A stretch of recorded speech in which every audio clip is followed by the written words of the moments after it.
The fluorescent lights in the grocery store hummed overhead and threw hard, unforgiving shadows across faces that seemed worn down by worry, fatigue, and the constant rush of everyday survival. Michael Chen stood in the checkout line with his 2-year-old daughter Lily, balanced on his hip, her small fingers wrapped tightly around a stuffed giraffe that had seen better days. She had been fussy all afternoon, and he understood exactly why. Because at home there were only 2 diapers left, and money was so tight that even this ordinary purchase felt like a life-or-death decision that might break what little stability he had left. At 32, Michael had always believed his life would look very different from this version he was living now. Not that long ago, he had been an architect, climbing steadily through the ranks at a respectable firm, married to a woman he adored, proud father to a beautiful baby girl, and convinced that the future, while not guaranteed, at least had some kind of predictable shape to it. Then, Sarah had died in a car accident when Lily was 6 months old. The collision as sudden as a switch being flipped off in a dark room, one moment filled with ordinary conversation, and the next filled with silence that never quite ended. In an instant, he had become a widowed single father, with a baby who reached for a mother that would never come back, and a mortgage he could no longer afford on a single income, no matter how carefully he tried to stretch every dollar. He had tried to keep working after the funeral, forcing himself to show up at the firm with red-rimmed eyes and a mind that wandered to the sound of Lily's cries in the middle of client meetings. But childcare cost more than he could reasonably pay, and his grief clung to him like wet concrete, slowing every movement and every thought. At first, his bosses had been patient, telling him to take the time he needed, yet slowly their understanding shifted into impatience as he arrived late too many mornings, missed too many deadlines, and stared at blueprints that refused to make sense. 6 months ago, they called him into a glass-walled conference room and told him that, due to restructuring and budget adjustments, his position was being eliminated, the words delivered in a careful, polished tone that tried to sound sympathetic, but only felt like another door slamming shut. They labeled it restructuring. Michael labeled it the final nail in the coffin of the life he had once known. Since that day, he had been scraping together any income he could find, freelance drafting projects when they appeared, small handyman jobs for neighbors, odd work that allowed him to stay close to Lily and still bring in a little cash. Yet somehow it never quite reached the amount needed to cover everything at the end of each month. Now he stood in line at the grocery store, every muscle tight, silently counting the money in his head for the 100th time. In his worn wallet, he had exactly $12.47.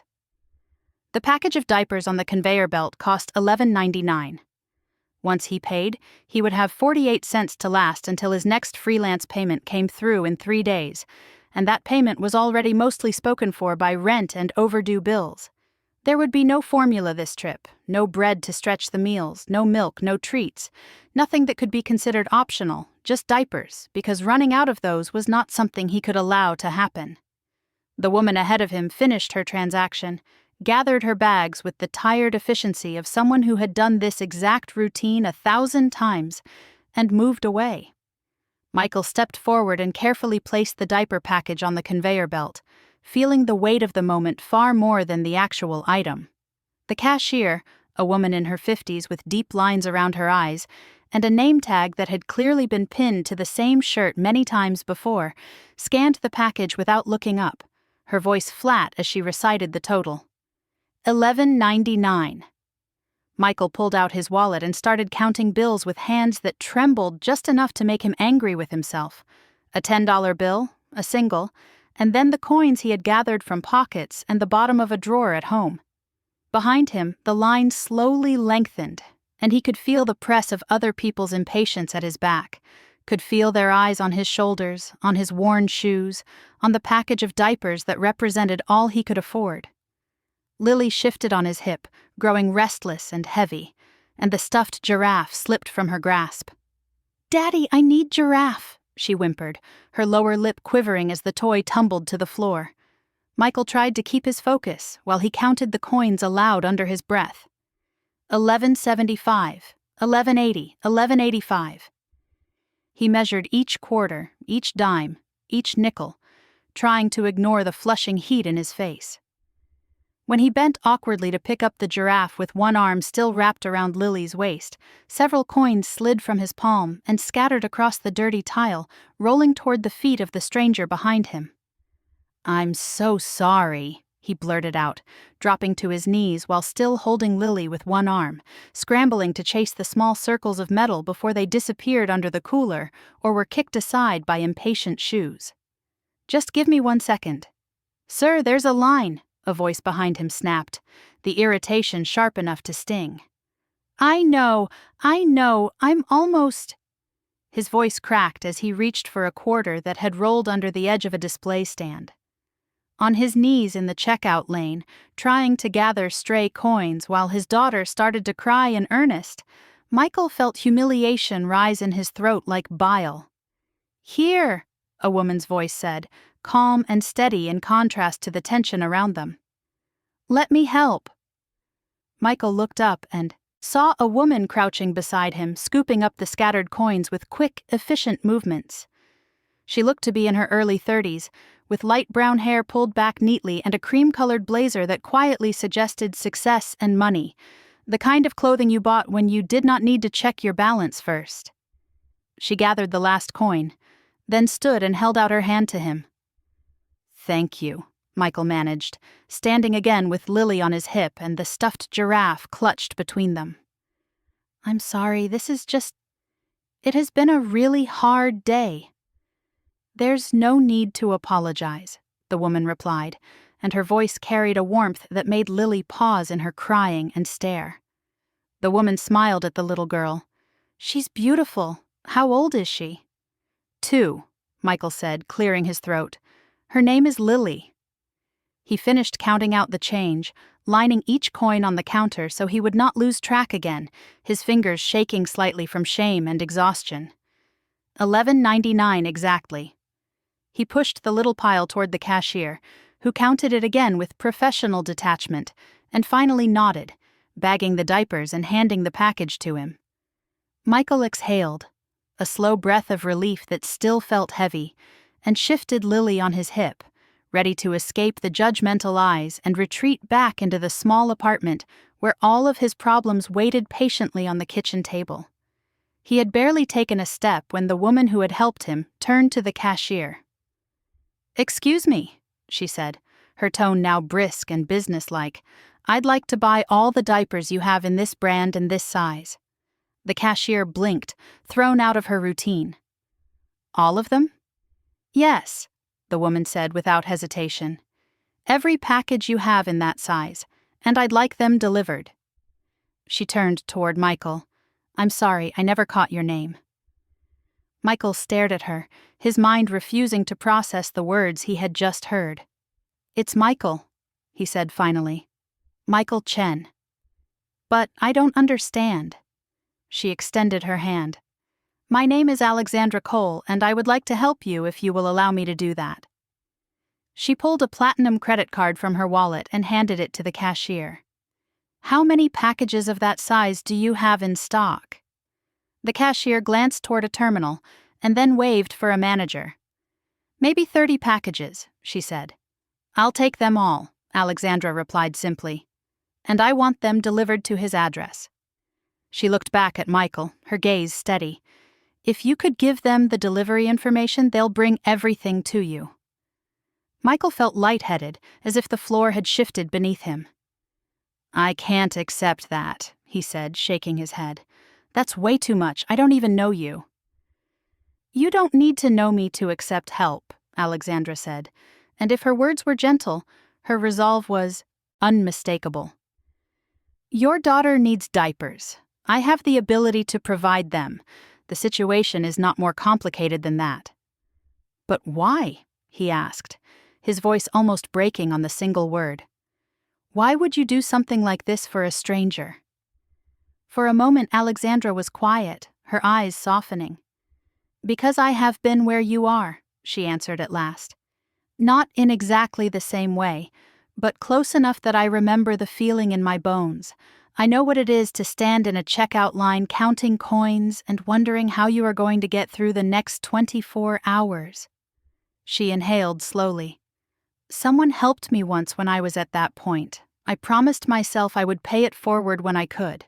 Today happens to be that day. By now, the store manager had arrived and was talking to the cashier about inventory and delivery options, tapping details into a tablet. A few of the customers in line watched openly, some curious, some annoyed at the delay, others caught between those two reactions and not sure which way to lean. Michael barely noticed them. His world had narrowed to the stranger in the cream blazer who had just changed his week, and possibly his entire future, with a decision that seemed effortless for her and almost impossible for him to comprehend. "I'll pay you back," he insisted, because the idea of owing anyone this much frightened him almost as much as his current poverty. "I don't know when, but I will, I promise." Alexandra shook her head with a small smile. "I don't want you to pay me back," she said. "But if you feel like you have to do something, then pay it forward someday. When you are in a position to help someone else, you help. That is how you repay me." The manager approached Michael and held out a clipboard. "Sir, if you can provide your address, we'll have the diapers sent over this afternoon," he said. Michael gave the address of his small apartment, his voice still faintly disbelieving as he watched Alexandra's card being swiped for hundreds of dollars of diapers that were meant for his child. 30 packages. He tried to do the math in his head, counting diapers per package, dividing by the daily number he used, realizing that this one act of generosity would buy him months of breathing room, months of not having to choose between diapers and food, months of nights where he could fall asleep without that specific worry gnawing at him. As the details were finalized, Lily leaned toward Alexandra from Michael's arms, her earlier tears completely forgotten. "Pretty lady," she announced in the clear, confident tone she used for her favorite new phrase. Alexandra laughed softly and touched Lily's outstretched hand. "You're the pretty one," she replied. "Take good care of your daddy, okay?" "Okay," Lily echoed in the solemn way only toddlers can manage. A few minutes later, the transaction was complete, and Michael had thanked Alexandra so many times he had started to repeat himself. Alexandra walked with him toward the automatic doors, the bright outdoor light already spilling across the line of carts. "Can I ask you something?" Michael said as they reached the exit. "You mentioned that you had been where I am. What did you mean by that exactly?" Alexandra paused, considering. "I was a single mother once," she said. "It feels like a lifetime ago now. My daughter is grown and married with kids of her own. But when she was little, her father walked out. No notice, no warning, just gone one day, leaving me with a baby, an overdue rent notice, and a job that paid just enough to keep us hungry and scared. I remember going to the store with a calculator in my hand, adding up every single item, putting things back at the last minute because I was afraid my card would be declined." Her voice drifted a little, as if she could still see that younger version of herself in line.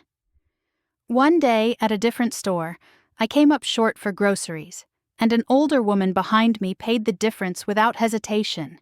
She told me to pass it on when I could. I promised her I would, and I never forgot that moment." "What happened after that?" Michael asked, glancing at her blazer and the elegant watch on her wrist, at the platinum card she had handed over without even checking the amount. "How did you get from there to this?" "I worked," Alexandra said simply, but there was depth behind the word. "I took night classes while my daughter slept. I started a tiny consulting side hustle helping local businesses, and I grew it one client at a time. I caught some lucky breaks and some good timing. Eventually, that side hustle became a company, and that company became my career." She reached into her bag and pulled out a business card, the logo embossed in a way that spoke of success. "This is my firm. We help small businesses grow. And this," she added, flipping the card and writing a number on the back, "is my personal cell. If you ever need anything else, you call me." Michael shook his head instinctively. "I can't keep taking from you," he said. "You've already done more than I could ever repay." You are not taking, Alexandra replied. I am choosing to give. There is a difference, and it matters. I saw your face in that checkout line, Michael. I saw that mix of shame and panic and exhaustion and love. I recognized it because I once saw it in the mirror every morning. Let me help. That is what I worked so hard for, even if I didn't have the words for it back then. That afternoon, the delivery truck pulled up outside Michael's building, and men carried box after box of diapers up the narrow stairwell to his door.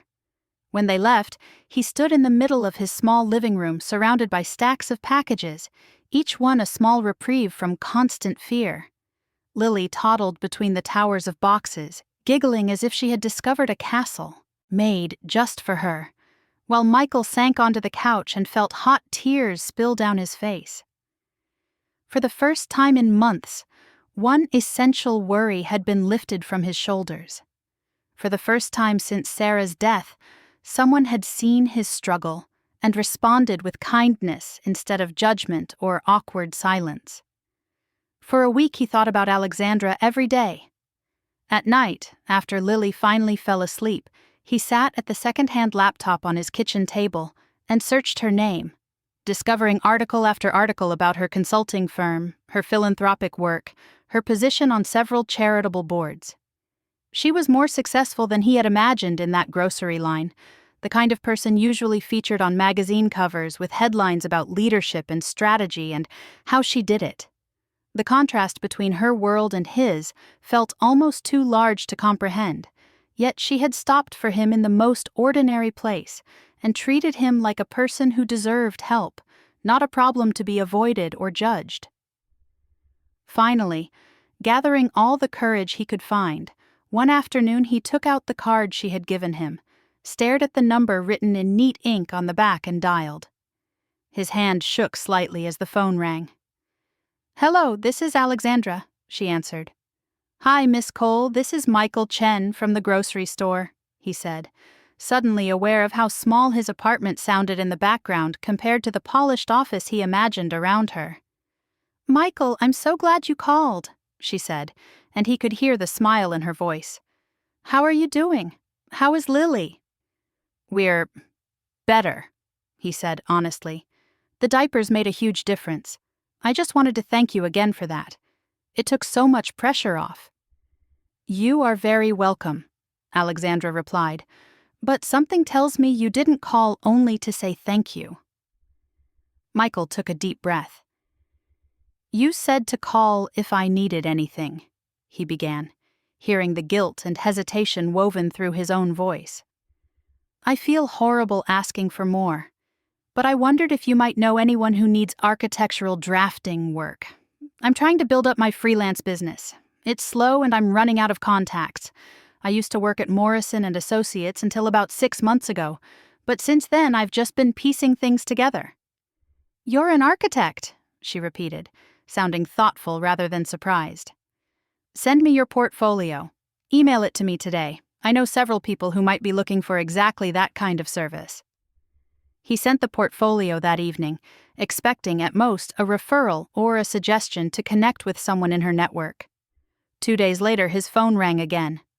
"I showed your work to a friend of mine," Alexandra said without preamble. "He runs a residential development company, and he needs someone to handle drafting and design for a new project. 30 houses, flexible hours, and you can work remotely so you can stay with Lily. He is offering $5,000 per house." She paused just long enough for the number to land. "That's $150,000 for the full project." Michael almost dropped the phone. $150,000? He repeated in disbelief, the number so far beyond his current world that it sounded like fiction. "It is standard market rate for the scope and quality he needs," Alexandra said. "You are qualified. Your portfolio is excellent. This is not charity, Michael. This is business. He needs good work. You can provide it."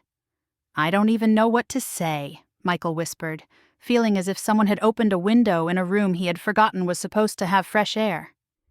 "Say you will take the job and that you will do the best work you are capable of," Alexandra replied.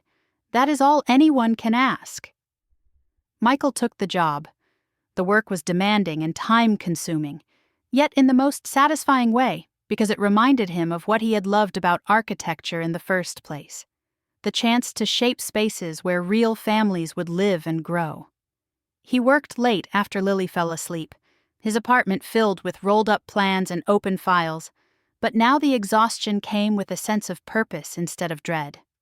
For the first time in more than a year, he did not walk into the grocery store with a calculator in his hand. He bought fresh produce without flinching at the total. He replaced Lily's worn-out shoes with a sturdy new pair that fit properly. He paid the rent on time. He could breathe without counting every dollar that went in and out of his account. 3 months into the project, Alexandra called and suggested they meet for lunch. They chose a small cafe with outdoor seating where Lily could color and watch people walk by. As soon as she saw Alexandra, Lily lit up, chattering about her giraffe, her shoes, and whatever else drifted through her toddler mind. Alexandra listened with real attention, laughing at the right moments, and asking questions that made Lily feel important. "She's wonderful," Alexandra said once Lily had become absorbed in coloring the kids' menu. "You are doing an incredible job with her, Michael." "I'm trying," he said, staring for a moment at his coffee. "Some days it feels like I'm barely holding everything together. Other days are a little better." "That is parenting in summary," Alexandra replied with a soft smile. She hesitated, then added, "Can I ask you something personal?" "Of course," Michael said. "What happened to Lily's mother?" The familiar ache settled in his chest like a weight he carried everywhere. "There was a car accident," he said quietly. "A drunk driver ran a red light. Sarah died instantly. Lily was 6 months old. She doesn't remember any of it, and she won't remember her mother, not really." He glanced at his daughter, who was humming to herself as she colored. "I try to tell her stories about Sarah, show her pictures, keep her mother present in some way, but it's hard. It feels like trying to hold on to smoke." "I am so sorry," Alexandra said, and the sincerity in her voice made the words feel less like a routine phrase and more like a shared moment of grief. "My daughter doesn't remember much about her father either, and she turned out more than fine. The fact that you are trying so hard, that you care this much, that you keep showing up even on the days when everything hurts, that matters more than you can imagine right now." They talked for almost 2 hours, the conversation moving from parenting and loss to work, survival, and the strange ways life forced people to rebuild themselves after devastation. Michael realized somewhere in the middle of a story about Sarah's favorite song that he was actually enjoying himself, laughing occasionally, feeling something other than constant anxiety and sadness for the first time in a long time. As they prepared to leave, Alexandra paused beside the table. "I would like to see you again, if you are comfortable with that," she said. "Not as someone I am helping or as a project, as a friend, and maybe, if time and healing allow, as something more than that someday." Michael looked at her, at the woman who had walked into his worst moment, and offered not just money but dignity. "I would like that too," he said slowly. "I just need to go slowly. It has been less than 2 years since Sarah died, and I am still figuring out who I am now." "Slow is perfect," Alexandra replied. "The best things I have in my life took time." They did move slowly. There were coffee dates scheduled during Lily's naps, dinners after bedtime when a trusted babysitter could stay at the apartment, and long walks in the park where Lily trotted between them, her small hands clasped in each of theirs as they talked about everything from favorite movies to business strategies, to the way grief could sneak up on you in the cereal aisle. Alexandra never pushed him to move faster than he was ready to go. She understood that grief did not obey calendars, that healing advanced and retreated in uneven steps, and that new love could not simply replace old love. It had to grow beside it. Gradually, almost without realizing it, Michael found himself falling in love again. It was different from what he had felt with Sarah, and he did not try to make comparisons, because that earlier love would always stand alone in his memory. This new love was built on shared experiences of hardship, mutual respect, quiet understanding, and the sense that both of them knew how fragile life could be, and therefore took nothing for granted. A year after the day in the grocery store that had changed everything, Michael brought Alexandra back to that same store. They wandered down the familiar aisles until they reached the diaper section, which now stirred an odd mix of gratitude and distant panic in his chest. Lily, now 3 and proudly potty-trained, skipped ahead of them, chattering about the snacks she hoped to convince her parents to buy. "I want to ask you something," Michael said, as they stood between the shelves. Then, with a deep breath, he knelt down right there in the diaper aisle, ignoring the curious looks from shoppers maneuvering their carts around him. "Alexandra Cole, will you marry me?" She froze for a moment, then began to laugh and cry at the same time. "You're proposing in a grocery store?" she asked, wiping at her eyes. "I'm proposing in the place where you saved my life," he said, pulling out a small ring box he had hidden in his jacket. That seemed appropriate. The ring was not as extravagant as something she could have bought for herself, but it was simple, beautiful, and chosen with care and months of quiet saving. "You saw me at my lowest, and you did not look away. You helped me. You believed in me when I did not believe in myself. You loved me and my daughter. I want to spend the rest of my life doing the same for you." "Yes," Alexandra said, her voice breaking as she nodded. "Yes, of course, yes." They married 6 months later. Lily served as the flower girl and took her duties so seriously that she scattered petals with the focus of someone managing a critical construction project. Alexandra's grown daughter stood as maid of honor, watching with proud, tearful eyes as her mother stepped into a new chapter she had never expected to have. During their vows, they both returned, in their own ways, to that grocery store checkout line, to the moment when their paths had crossed at the exact intersection of need and capacity. "I was standing in a checkout line counting coins for diapers," Michael said in his vows, his voice thick with emotion, broken and desperate and convinced that happiness was something I had already used up. "You appeared in that moment like an answer to a question I had not dared to ask, and you reminded me that good people still exist, that kindness still matters, that tomorrow can be better than today even when today feels unbearable." "I was successful, but lonely," Alexandra said when it was her turn, her eyes shining. "I had built a business. I had money and recognition. But something essential was missing that I could not name.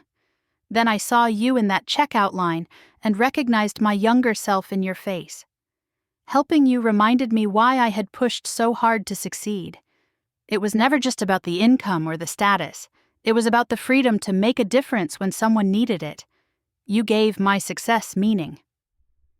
Years later, when they told the story of how they met to friends, donors, or curious strangers, they always ended up back at that grocery store.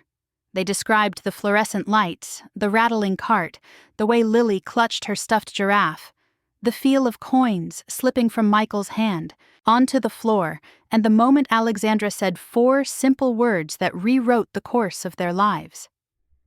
"I was counting change," Michael would say, remembering the way his hands shook. "And I was counting my blessings," Alexandra would add, "because I had finally reached a point where I could help someone standing where I used to stand, where I could be the person I had once desperately needed." Together they started a foundation focused on single parents facing emergency needs, rent assistance to stop evictions, grocery stipends to fill empty pantries, childcare support, medical bill relief, all the quiet crises that could shatter a family that was already barely holding on.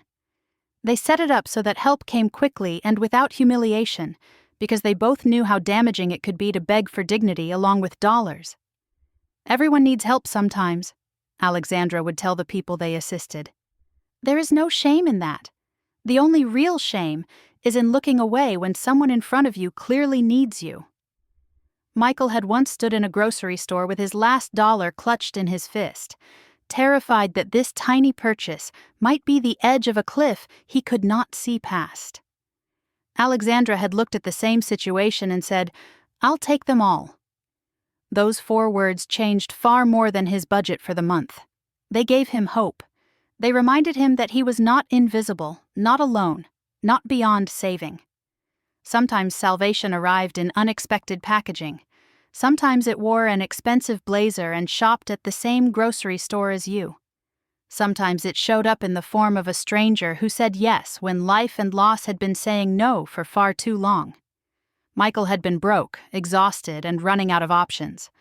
Alexandra had been successful, generous, and quietly searching for a deeper purpose. In that checkout line, their stories collided, and from that collision came a family, a foundation, and a living example of what it means to pay kindness forward. He had been counting his last dollar. She had made sure it was not his last chance. And that difference changed everything that came after. If this story touched your heart, or reminded you that simple acts of kindness can completely transform someone's life, take a moment to support the work behind it by liking this video, sharing it with someone who might need hope today, and subscribing to the channel so you do not miss more stories like this one. Because every view, every share, and every new subscriber helps us keep telling the kind of true-to-life stories that say, very clearly, you are not alone.